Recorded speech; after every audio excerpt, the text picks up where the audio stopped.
أزول في اللون، أزول في اللون. تحية النضال والصمود لكافة أبناء هذه الأوطان الجريحة.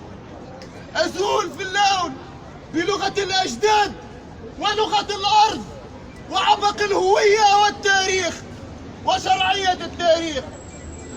تحية النضال والصمود لأبطال حراك الريف، لأبطال الحراك الشعبي في الريف الذي خرج مطالبا بالتنمية، مطالبا بالتشغيل، مطالبا بجامعة ومستشفى، مطالبا بأبسط متطلبات العيش الكريم التي لا تعتبر شيئا يذكر في إحدى البلدان المتقدمة. ولكن للأسف ولدنا في أوطان إذا طالبت فيها بأبسط الحقوق تعتبر رفاه وتعتبر شيئا لا يمكن لك أن تطاله. ناصر الزفزافي ورفاقه اليوم المعتقلين المختطفين من قبل النظام المغربي والذين نالوا أحكام قاسية تصل إلى 20 سنة سجن لكل منهم. مدينة الحسيمة وحدها مجموع الأحكام فيها يصل إلى 730 سنة سجن. ما هي أسباب هذه الأحكام القاسية؟ أحكام ب20 سنة سجن راي ما تتعطاش الناس تخرج تطالب بحقوقها، ناس تخرج تطالب بجامعة وناس تخرج تطالب بمستشفى وتطالب بمتطلبات العيش الكريم. 20 سنة سجن في حين أن قاتل محسن فكري بائع السمك الذي كان سبب في انطلاق شرارة حراك الريف يجول اليوم طليقا في شوارع المغرب بحكم لم يصل إلى حد 6 أشهر سجن.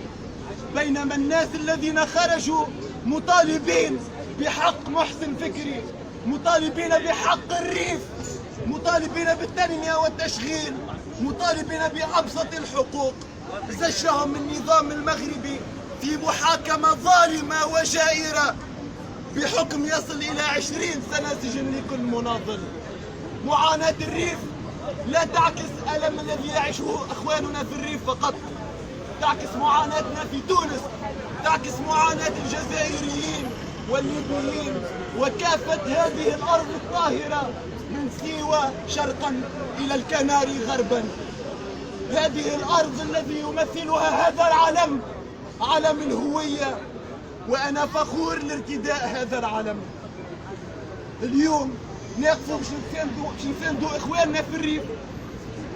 المجزرة والجريمة في حق البشرية وعار علينا إن لم نساندهم، لأنه إذا كان ما تكلمناش اليوم غدوة اللي صار عليهم يصير علينا احنا لنا. غدوة تكمل تقرا ولا تخرج باش تطالب بحقك في الخدمة تتعاقب تهم كما تهم الألصق بناصر الزفزافي.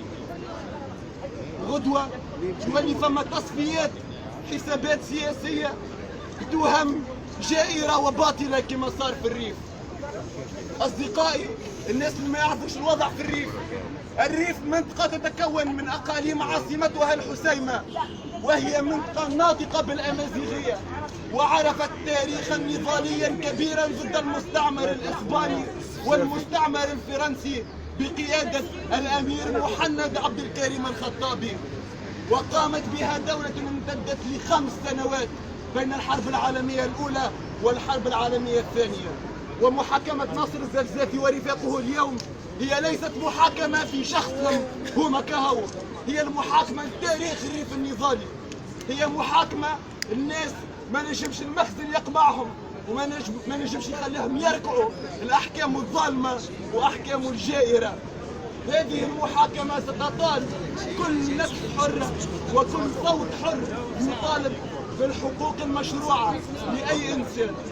تحية نضالية لكافة أبناء الريف، تحية نضالية لكل حامل فكر تقدمي في العالم، وعلى رأسهم أبطال الحركة الأمازيغية معطوب الوناس، مسينيستا جرماح، مولود معمري، محمد عبد الكريم الخطابي، وقائمة لا تنتهي من الأسماء التي ناضلت من أجل هذه الأرض ومن أجل وحدة ومن أجل وطن متقدم يجمعنا ننال فيه أبسط متطلبات العيش الكريم، ولا يصبح المطالبة بها حلم نحاكم من أجله ونزج من أجله في السجون.